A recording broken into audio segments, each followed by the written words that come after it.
This one process is how we go from somebody knowing nothing about you to being a raving fan of everything that you do and referring all of their friends to you. We're talking about sales funnels. The absolute most important part of business, of an organization, of nonprofits is sales. It's donations, it's money.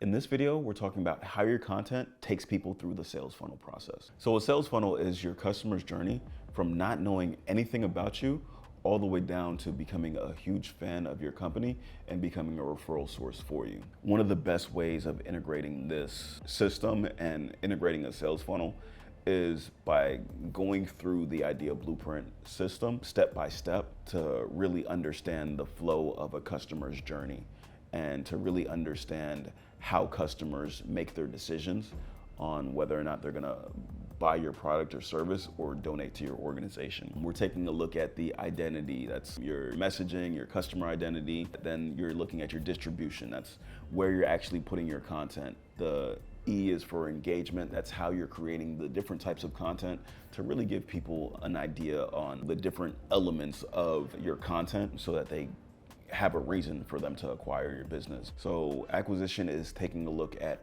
how you're taking your attention and converting it into acquiring your customer. And you do this by looking at analytics. Now, there's a lot of alliteration there, right? It's looking at your analytics, it's looking how you can automate your systems, it's looking at how you can analyze your customer and your sales flow to really kind of tell the story of your acquisition process. So the first stage of the sales funnel is unawareness. So you want to actually make people aware of your product or service. You do that by crafting some different messaging and starting to craft some different type of content. Then people actually see that online or they meet you in person and you start gathering their attention. And then they move to the next step. A certain segment of the people who actually see what you are and see what you're doing is they want to request more information from you. And so they go in and they start researching more information about you. They're looking on your website or they're scrolling through your Instagram. And there's a segment of people, it's a flow of people that will start to look at what you're doing. And then the next stage of that flow is that more people are going to actually request the information. They're gonna submit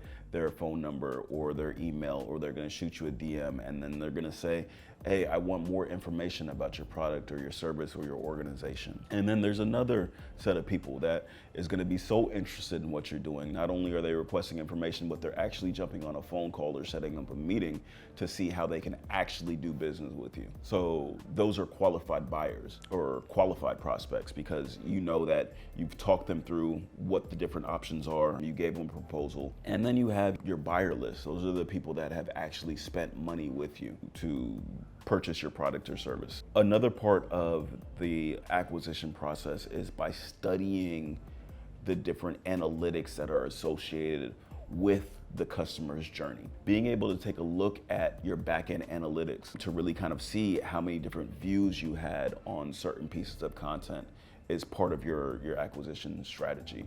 Being able to see how many subscribers that you have to your email list. Some of the key numbers is your views, your website visitors, your subscribers to either your news list or to your social media channels, your customer list. Being able to see how many customers and what your revenue flow is looking like is all very important elements, because once you're able to study the numbers, you're able to see how effective your content marketing strategy actually is. How you acquire a customer, taking a look at when that viewer or that attention has converted into revenue for your business is the absolute most important part. And where acquisition comes into play is it takes all of those other things, the identity, the distribution, the engagement, and it makes sense out of it. It shows you what your return on investment is for doing all of those things the right way. And that's a wrap on our acquisition video. There's gonna be more videos like this talking about automating your systems, how to build out your sales funnels, the different stages of the sales funnels, and how you can kind of dial it in. So that's gonna be more to come. So make sure that you subscribe to this YouTube channel as we continue to build content around the acquisition strategy. And I really appreciate you guys for watching. If you have any questions, leave a comment below. Until next time, y'all. Peace.